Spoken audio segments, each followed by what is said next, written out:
Well, additional thoughts for Thundercat and Drunk. Finally getting to it a little late. I was on travel last week for work, so this is the first chance I've had to sit down and record.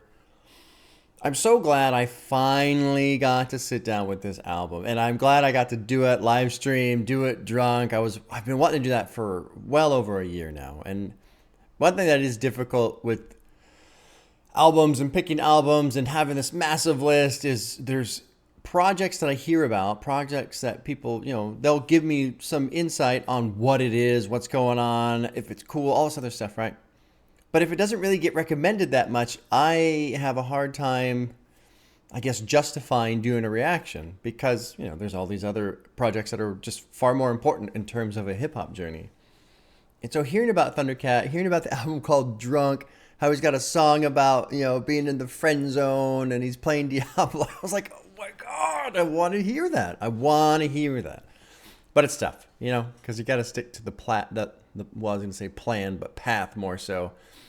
So it was fun. It was fun to finally have a window, essentially a bonus video, have some beers, listen to this album. And what a great album. The thing that really throws me off the most is in my, let's say, 30 years of listening to music, I've listened to a lot of music. I've heard a lot of different stuff. And somehow Thundercat has made an album that is unlike anything else I've ever heard. It's wildly unique, incredibly chill. Somebody mentioned the genre that this exists in, and I forget the name now, but I love this combination of chill, playful, fun, existential, thought-provoking. It's just got so many layers to it, and you can take it seriously if you want, and you can really ponder on what's going on in the album if you want, or you can just put it on to listen to some incredible beats, bass lines, some light singing. I mean, it's everywhere. It's all over the place. And it is fun in the sense that it seems like it's just a night of he got drunk. That seems to be the course of the album anyway, right? Somebody got drunk and then they just go down this whole little rabbit hole, just like the album starts out with Rabbit Hole. Thundercat and Alchemist, incredible combo. I need to listen to some Alchemist projects for sure. Been getting a lot of suggestions on the comments there for that. And then, what do I have? So for favorite tracks, what I have written down here, I've got because I love that Thundercat is just lighting his bass on fire with his fingers, man. This shit is so cool. Bustin' the Streets is great. Tokyo, Friend Zone, Where I'm Going, super chill song. But really, the whole thing is just this great ride. And I haven't listened to it a whole lot. But every time I put it on, I just put it on and let it roll. And it's just kind of this cool, pleasant album to have on in the background or paying attention to. Anytime the bass starts lighting up, I start listening really close. Yeah, good shit. The two music videos were pretty interesting too. It's a samurai and he gets his arms cut off and his family's trying to get him through this emotional struggle and all that kind of shit. Yeah, I think this is going to be a really short video because I don't have a terrible lot to say. Unfortunately, because I was in travel, I didn't really get to take substantial notes, but what a great, fun project. Again, nothing else I've ever heard.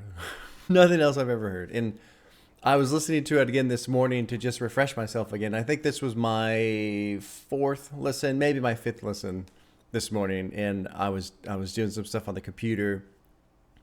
And I realized, oh shit, Diablo 4 comes out very soon. I was wondering, well, hell, I wonder if Thundercat is going to hop on and be playing Diablo 4 when it drops. That'd be kind of neat. It was just fun to think about. And it's fun to think about in the terms of, I'm pretty sure that Thundercat used to be the basis for Suicidal Tendencies, which was, a metal band. And just kind of considering that whole arc. Playing for a metal band, they made some crazy songs, being a fucking hell of a basis for it. And then, you go on your own thing and keep making music. And I know he's played with Mac Miller. He's played for fucking Kendrick. I mean, he's been involved with a lot of different stuff. But it's just neat. It's neat to hear his own project, what he wants to work on, what he puts together. And I laugh so often when I think about his Dragon Ball Do-Rag video, how amazing it is. And his video when he's in the cave with Kenny Beats and he's fucking drinking all those yerbas or whatever the hell they're called.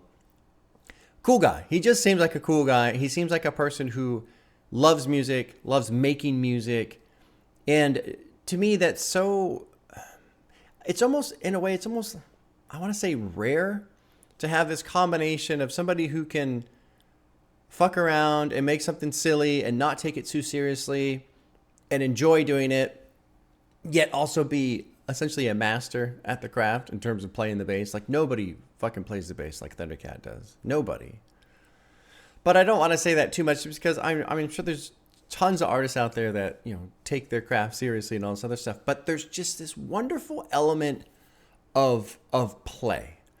And I think that's what gets me so excited about Thundercat in general is the idea of he seems to have captured the essence of playing music. Play. Not working.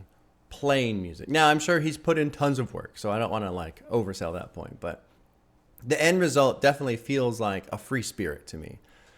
And that's always just fantastic.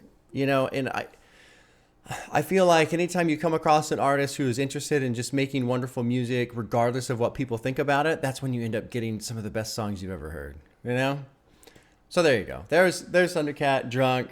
I'm glad I got to do a drunk reaction to it on live stream. I thank you everybody who joined and hung out with me because that was a lot of fun. A lot of fun. And yeah, we'll see you guys soon.